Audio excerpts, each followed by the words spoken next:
The Queen's Gambit by Walter Teves. Copyright 1983.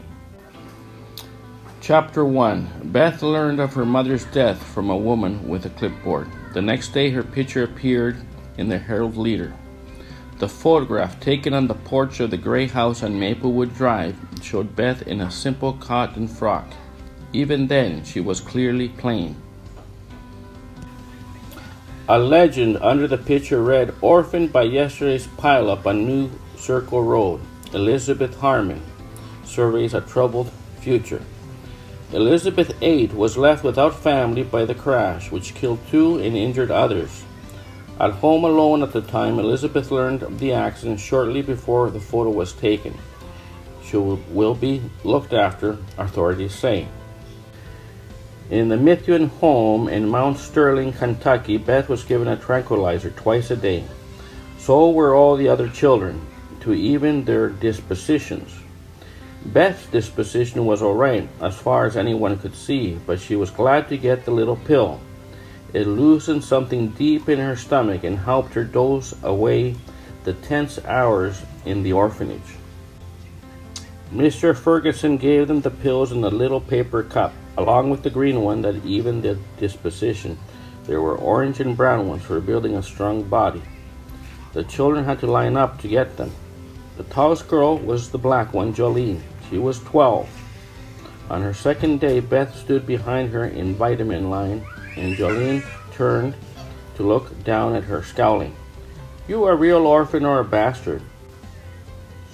Beth did not know what to say. She was frightened. They were at the back of the line, and she was supposed to stand there until they got up to the window where Mr. Ferguson stood. Beth had heard her mother call her father a bastard, but she didn't know what it meant. "What's your name, girl?" Jolene asked. "Beth." "Your mother's dead? What about your daddy?" Beth stared at her. The words mother and dead were unbearable. She wanted to run, but there was no place to run to. "Your folks," Jolene said in a voice that was not unsympathetic, "they dead?" Beth could find nothing to say or do. She stood in line, terrified, waiting for the pills.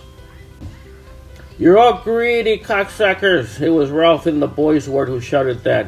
She heard it because she was in the library, and it had windows facing boys. She had no mental image for cocksuckers, and the word was strange.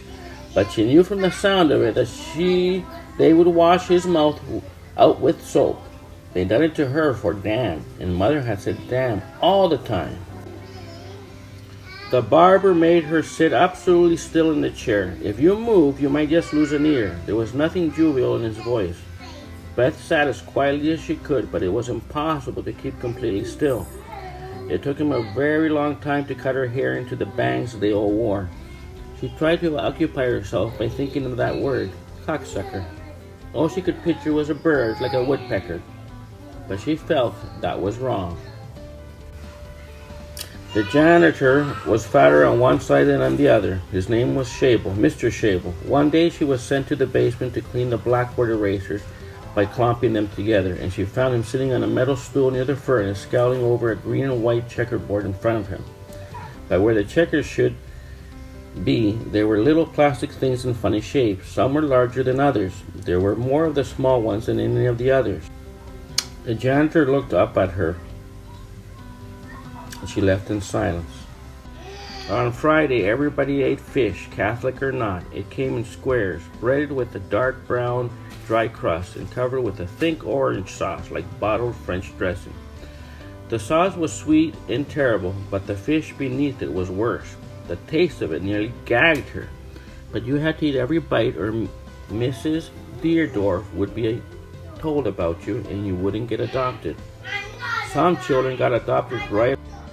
A 6-year-old named Alice had come in a month after Beth and was taken in 3 weeks by some nice-looking people with an accent.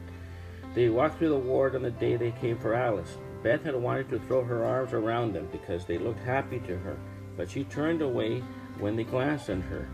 Other children had been there a long time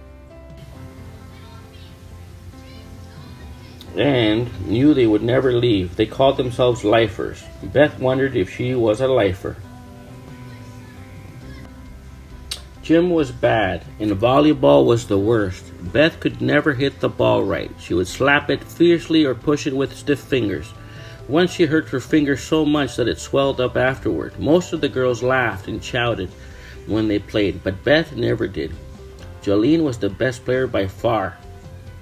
It wasn't just that she was older and taller. She always knew exactly what to do, and when the ball came higher over the net, she could station herself under it without having to shout at the others to keep out of her way, and then leap up and spike it down with a long, smooth movement of her arm. The team that had Jolene always won. The week after Beth hurt her finger, Jolene stopped her when gym ended, and the others were rushing back to the showers. "Let me show you something," Jolene said.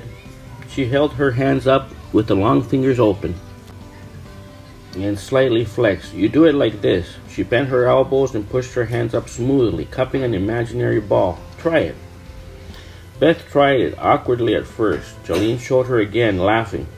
Beth tried a few more times and did it better. Then Jolene got the ball and had Beth catch it with her fingertip.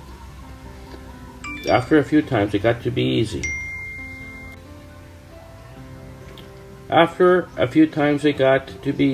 "You work on that now here," Jolene said, and ran off to the shower. Beth worked on it over the next week, and after that she did not mind volleyball at all. She did not become good at it, but it wasn't something she was afraid of anymore.